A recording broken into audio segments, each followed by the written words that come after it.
The secret agenda in Antarctica. What was the real reason, the main purpose of many of these global leaders' visit to the mysterious icy planet? This is a white paper that is available to the public describing how several teams compiled enough information to show there's a very good chance a region in West Antarctica could have an additional 91 volcanoes that we didn't know about previously. Now, think about that for a minute. 91 new volcanoes discovered. And then what about all of this talk showing there is not only on the North Pole, but also the South Pole, so Antarctica and Greenland, these massive ice sheets are melting from the inside, internally. There was an article BBC yesterday that I read about how ice sheets in Antarctica are meeting the ocean. So here you can read about it. Popular Science, Newsweek. Antarctica is leaking from the inside out. Puzzling heat from deep inside the Earth is melting Greenland's ice sheets. Are Antarctica's ice sheets near a climate tipping point? Inside climatenews.org. Well, let's go back to this white paper right here. And if some of these volcanoes are active, and these volcanoes are big, some of them are over 11,000 feet. I mean, have you ever done hiking in Idaho, Colorado, Utah, New Mexico, Arizona, Washington State, Oregon? 11,000 foot peaks. That's a good sized mountain. Now, if you're going overseas, if you're going to go do Mount Everest, 27,000 feet, I get it. That's a whole other ball game. But also the elevation out there is quite a bit higher. Now, if you go to Alaska, I think Mount Denali is about 20,000 feet. But the amazing thing about Denali is where it starts. The elevation, its starting point. Kind of like if you decide to hike Mount Rainier. It's over 14,400 feet to the peak, to the summit. But it starts out in an elevation that is relatively low compared to certain places that might have a peak of 15,000 feet, 20,000 feet overseas. Well, where is it starting? What's the elevation? But anyway, that's a whole other podcast. Now, I want to show you here specifically this information. And I'll leave the link in the video description box for this. This is showing the West Antarctic Rift System. You can see right here. And then these red spots showing new activity, volcanic activity. They're comparing this to an area in Africa that has a vast network of volcanoes. And you scroll down here, this is where it gets interesting. It shows the measurements and stuff. Now, right here, let me see if I can. There we go.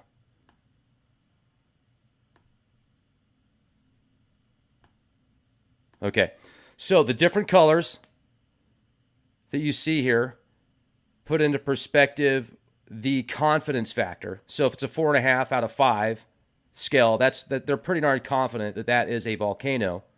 And this is showing the coastline. It's showing the rift system. It's showing the Ross Ice Shelf. You can see specifically the areas that they have discovered these volcanoes, or what they feel as volcanoes. And the reason this is so important is I think there's already a lot of activity going on out there that we don't know about.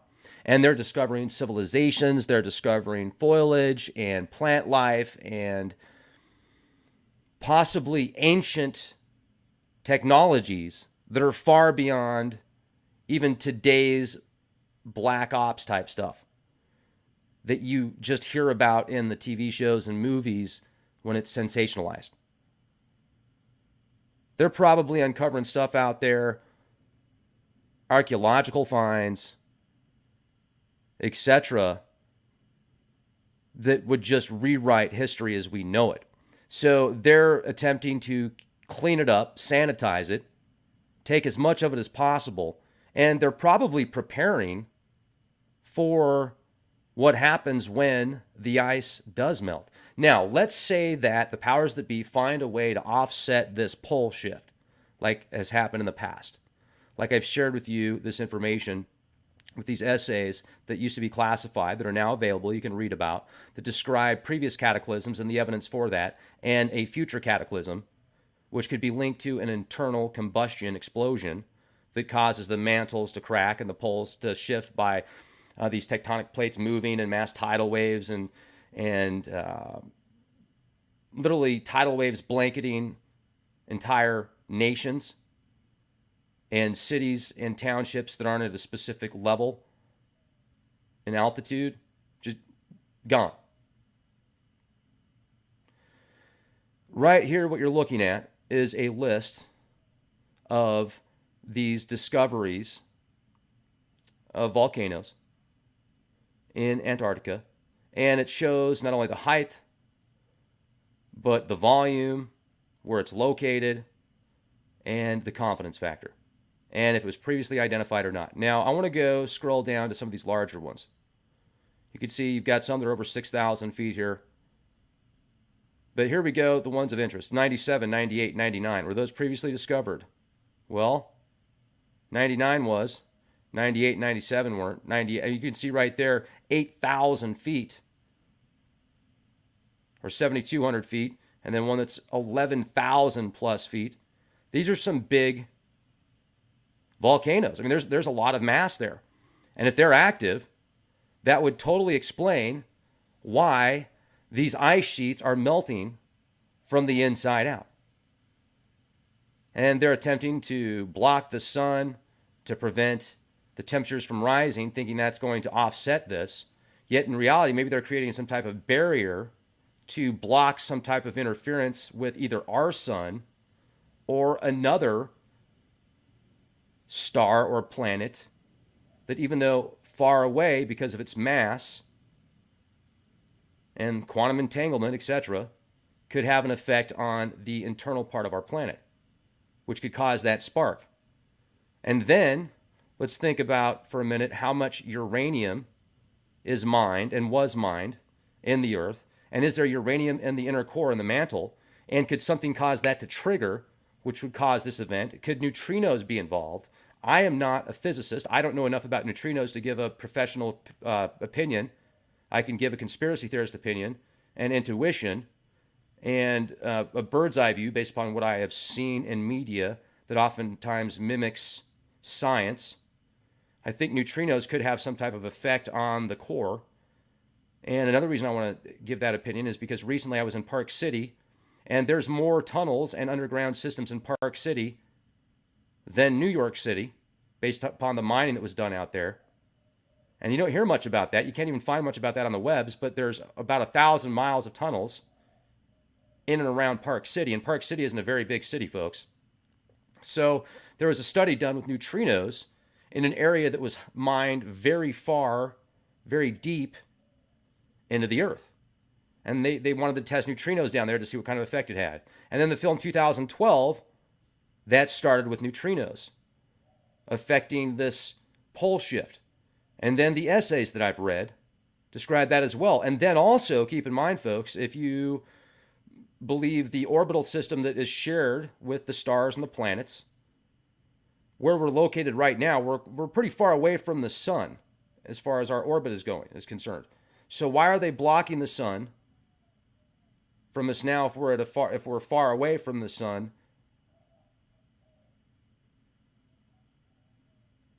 So there'd be aphelion, I think. Not perihelion, but aphelion. Not quite as far out as we're going to get, but we're further out than, as far as the cycle is concerned, we're further out than just a couple years ago. So why are they spraying more now? Or a few years ago, etc. In the whole scale, in the whole scheme of things. So is there another star or another planet out there that's coming in that's going to affect our planet? So they're trying to create some type of barrier. It's certainly a possibility. Now, on that note, I want to take a pause and give a huge shout out to our sponsor, TradeGeniusAcademy.com. Ladies and gentlemen, check out the specials at TradeGeniusAcademy.com. If you want to make money regardless of the market's direction. If you want to become a crypto Jedi or a stock market Jedi, these guys are pros. I trust them more than anybody in regards to trading of cryptos and the stock market. TradeGeniusAcademy.com. Get the discount, 50% off right now.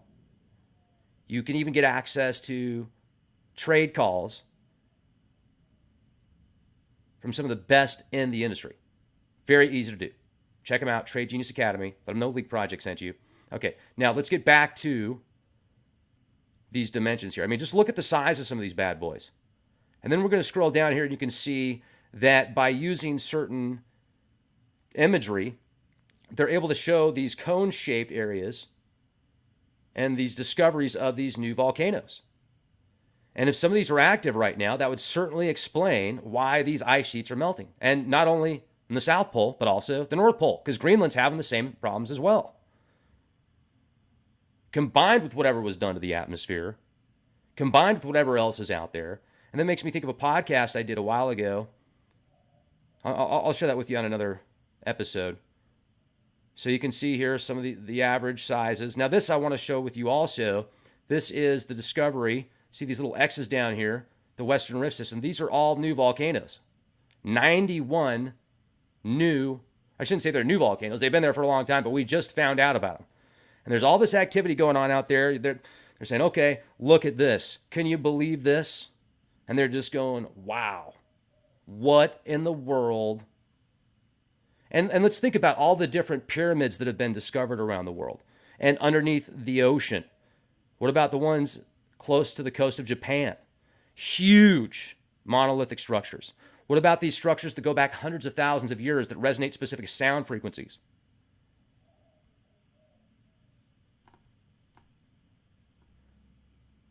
Now, also, I want to put into perspective. Hold on, let me show you something here real quick. Let's go back. So, look at this. Here's the West Antarctic Rift. Once again, you can see right there. Wait, just look at it. That's where that line is. West Antarctica. That's where many of these are being discovered. But to put into perspective the size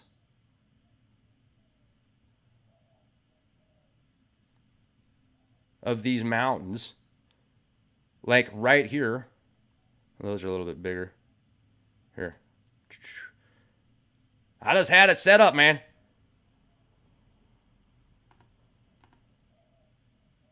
Okay. Anyway, I had it set up. I had some pictures I was going to share with you. These bad boys are a little bit bigger. You know, these are in the 12,000 foot, 14,000 foot range. I was wanting to show you the ones that are about 11,000, 12,000 feet. If you ever go to, here we go, 3,000 meters. Yep, that'll work. Close enough. Take away about 1,500 feet on that one. And now I'm just rambling. All right. Anyway, I had it set up, and then I just had to go all gremlin style on me. And blame it on the gremlins. It's not the gremlins' fault, but anyway. Incredible, right? Watch out, ladies and gentlemen, for the gremlins. Now, the Mayans, the Aztecs, their civilization, how powerful and advanced at one point, and what they were doing, and these weird headdresses and outfits that they had on. I mean, I'm sure there was a rhyme and reason for it.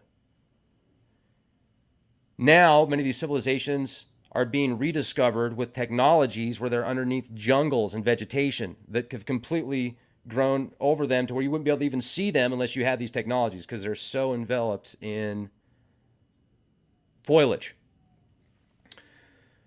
How long did that take to happen?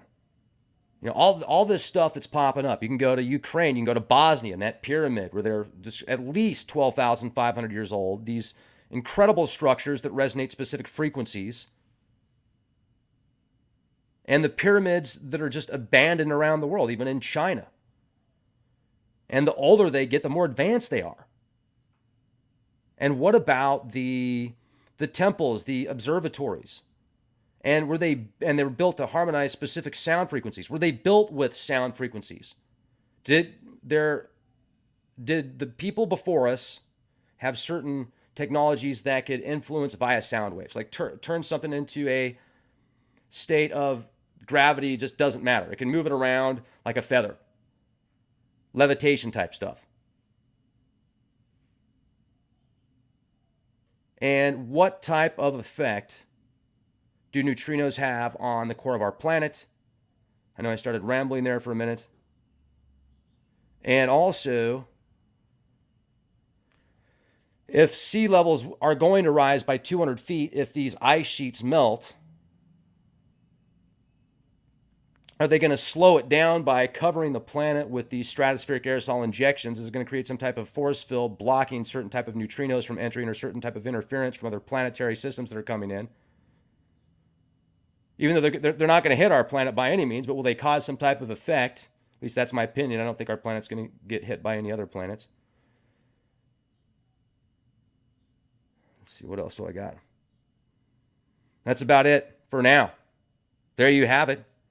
Thank you for watching. What are we going to see over the next 10 to 20 years in that region?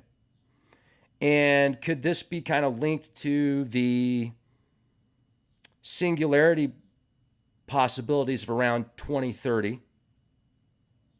Will there be an event in Antarctica that sparks it? Is that going to be the epitome? Now, places that are supposed to make it through the next cataclysm, described in this Adam and Eve essay, places like Egypt, certain places in Africa, and the high Rockies. Talks about elevations over 10,000 feet.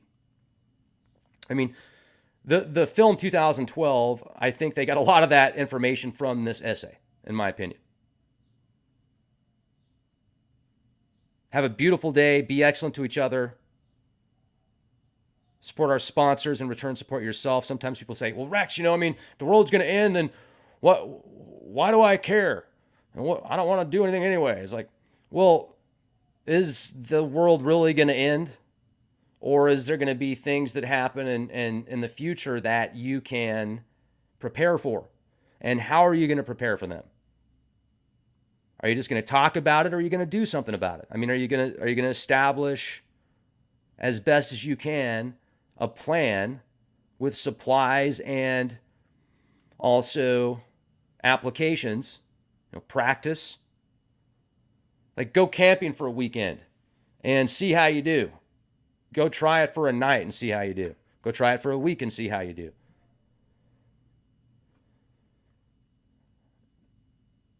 All talk?